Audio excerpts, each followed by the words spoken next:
Gaslighting is an insidious and painful form of manipulation, very often used by narcissists and other toxic people to make us feel kind of crazy.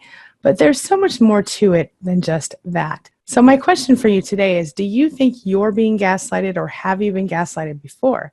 Well, that's what we're talking about today at queenbeing.com. So let's get started. Closed captioning provided by Athena Moberg and cptsdfoundation.org. My name is Angie Atkinson, and on this channel I offer free daily video coaching to help you discover, understand, and overcome narcissistic abuse and toxic relationships. I like to call it toxic relationship rehab. So if that sounds good to you, hit that subscribe button and we'll just get going.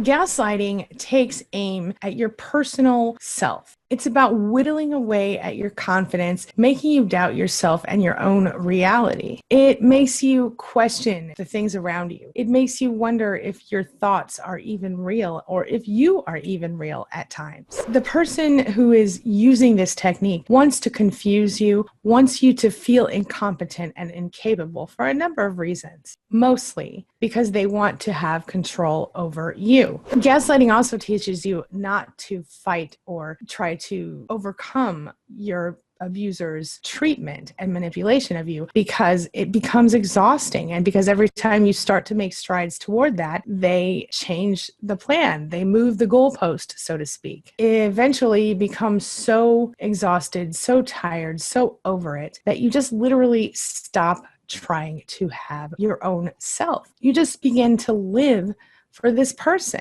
So how are you supposed to know if you're going through that? This is the thing about gaslighting. It's sneaky, it's pervasive, it's underhanded, and it's subtle. So let's talk about what gaslighting looks like, shall we? In a nutshell, the definition, just to clarify, of gaslighting is a form of psychological abuse used by narcissists and other toxic people to instill extreme anxiety, extreme self-doubt, confusion, to the point where you just can't trust yourself anymore. You don't trust your own memory, judgment, perception, any of it. Techniques used in this type of manipulation are very similar to those used in brainwashing, even in interrogation and torture situations. So a couple of different scenarios we can look at for gaslighting.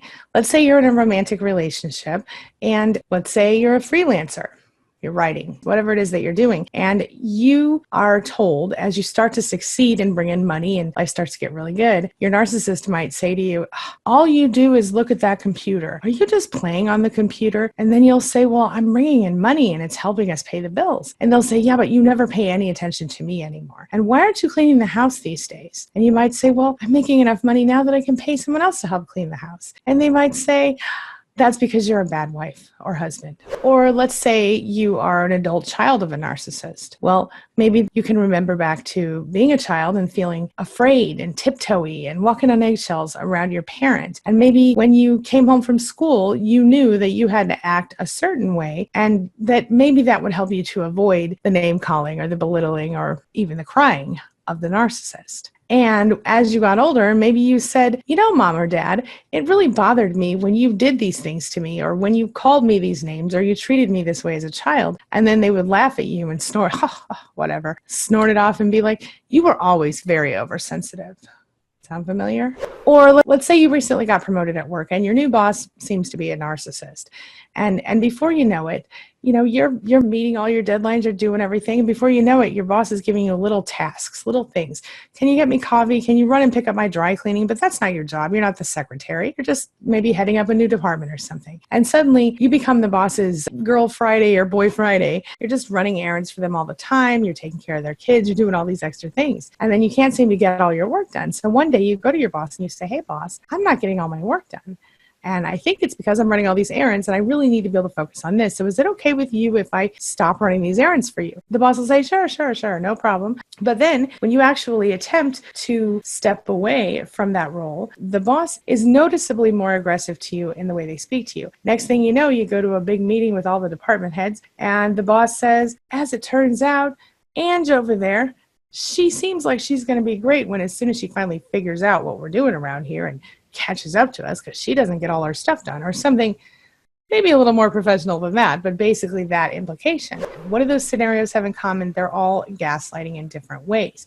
Sometimes gaslighting can be as simple as saying one thing and pretending you said another when confronted. Sometimes almost immediately. Other ways people can gaslight you, maybe they'll discredit you by telling everybody you're nuts. Everybody around you thinks you're crazy. And then they'll reiterate to you that in fact you are crazy, and they're going to explain to you exactly why that is. At first, you probably won't believe them, but over time, and when they tell enough people and enough people come up to you and say things like, "Are you okay? Is there anything I can do to help?" Or, "You don't seem yourself right now."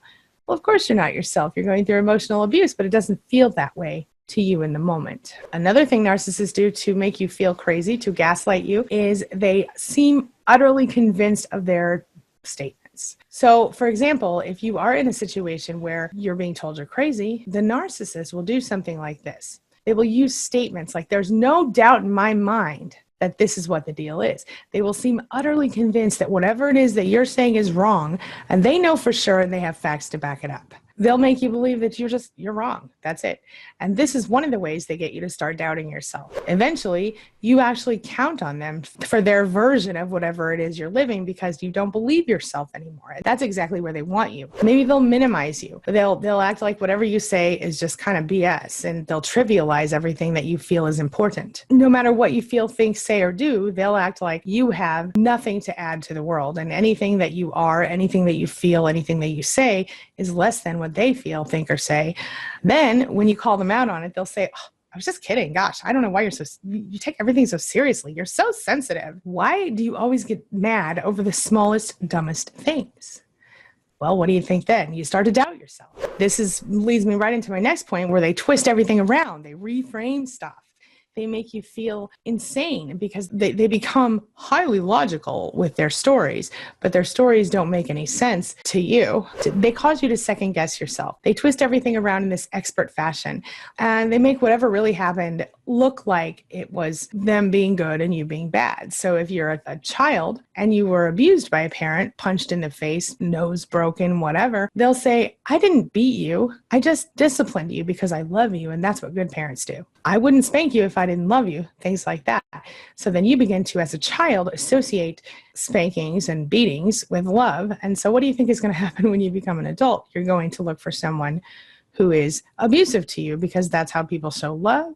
Sadly, that's the way a lot of us ended up where we were when we found narcissism and when we learned to understand that we weren't crazy after all. Are you one of those people? Let me know in the comments. Then we have the subject change. I like to call it deflection. The narcissist will change the subject or twist everything around so that whatever you're talking about is no longer relevant. Somehow you were talking about why didn't you take out the trash when you said you would, and now they're talking about why you didn't separate the laundry last week and you turned all their shirts red or whatever. The bottom line is they'll deflect whatever it is, and that's a really mild example. They'll change the subject, divert by making another statement or asking a question or twisting everything to their advantage. And then they'll start saying things like, you're just imagining things, or "You're overly sensitive," or no, that's not how it happened. That's not what really happened. I'll tell you what really happened. Or, "Is that another crazy thing that your Aunt Janet told you? Where did that come from?" Then there's straight up denial and avoidance. They avoid the truth. They deny the truth. They pretend it didn't happen, even if they did it right in front of you. This is a horrible example, but for example, if you walked in on your spouse in bed with your best friend in your bed in your house, they would say,